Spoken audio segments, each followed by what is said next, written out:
Hello friends, हमारे YouTube channel में आपका स्वागत है। दोस्तों, आज हम आपको प्रधानमंत्री फसल बीमा योजना के बारे में बताएंगे कि आपको ये क्यों करवाना चाहिए और अगर आप इसको करवाते हैं तो आपको क्या फ़ायदा है, अगर नहीं करवाते हैं तो आपको इसके क्या नुकसान और क्या फ़ायदे होंगे। दोस्तों, और जो आपके मन में सवाल है, हम इस वीडियो में आपके उन सवालों का भी जवाब देंगे जो फसल बीमा योजना के बारे में आपके मन में चल रहे हैं। तो सबसे पहला प्रश्न जो है वो है, प्रधानमंत्री फसल बीमा योजना क्या है? क्योंकि जब भी इसके बारे में जिक्र होता है तो सबसे पहले यही सवाल आता है कि ये फसल बीमा योजना है क्या। तो प्रधानमंत्री फसल बीमा योजना किसानों की फसलों से जुड़े हुए जोखिमों की वजह से होने वाले नुकसान की भरपाई करने का एक माध्यम है। इससे किसानों को अप्रत्याशित या प्रतिकूल मौसम की वजह से फसलों को हुए नुकसान की भरपाई की जाती है। जैसे अगर किसी वजह से, बारिश की वजह से या फिर अन्य जो भी प्राकृतिक आपदाएं हैं उनकी वजह से आपकी फसल बर्बाद होती है तो उसको यह रिकवर करता है।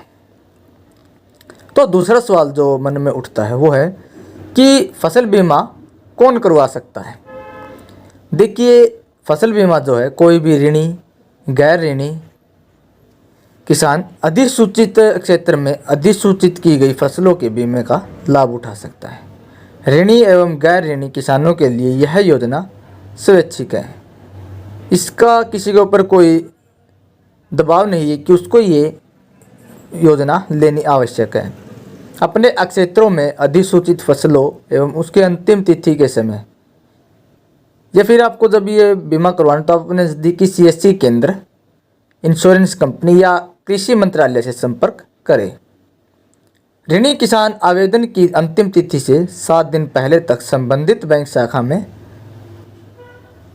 आउटपुट फॉर्म या स्वयं घोषणा पत्र प्रस्तुत करके योजना से बाहर हो सकता है। तो तीसरा सवाल मन में उठता है कि प्रधानमंत्री फसल बीमा योजना के तहत किसानों के लिए बीमित राशि क्या होगी? जो भी बीमित राशि का निर्धारण जिला स्तरीय तकनीकी समिति द्वारा फसल के वित्तमान के आधार पर या गत वर्षों में आई संबंधित फसल की औसत उपज एवं फसल के न्यूनतम समर्थन मूल्य के आधार पर किया जाएगा।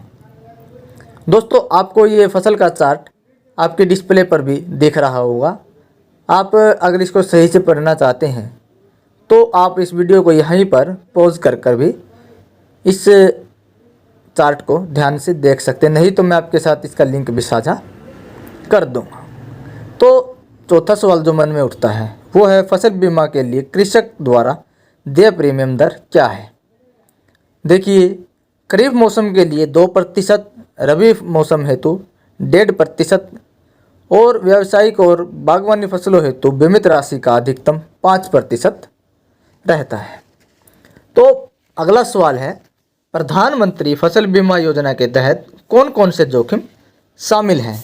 ये बहुत ही अच्छा इसके अंदर सवाल आता है कि जो ये बीमा है हमारे किस किस प्रकार की जोखिमों को कवर करता है। पहला है फसल कटाई के उपरांत नुकसान। यह प्रावधान ओलावृष्टि, चक्रवर्ती वर्षा और बेमौसम बारिश होने की स्थिति में खेत में सुखाने हेतु रखी गई फसलों को फसल कटाई के पश्चात केवल 14 दिनों की अधिकतम अवधि के में हुए नुकसान के लिए बीमा का मुआवजा दिया जाएगा। ऐसा नहीं है कि आपने 2 महीने वहीं पर रखा, तो ऐसा नहीं है। ज़्यादा से ज़्यादा 14 दिनों की जो फसल काट कर रखी गई है उसके ऊपर ही है आपको जोखिम का शामिल है। दूसरा है स्थानीय आपदा।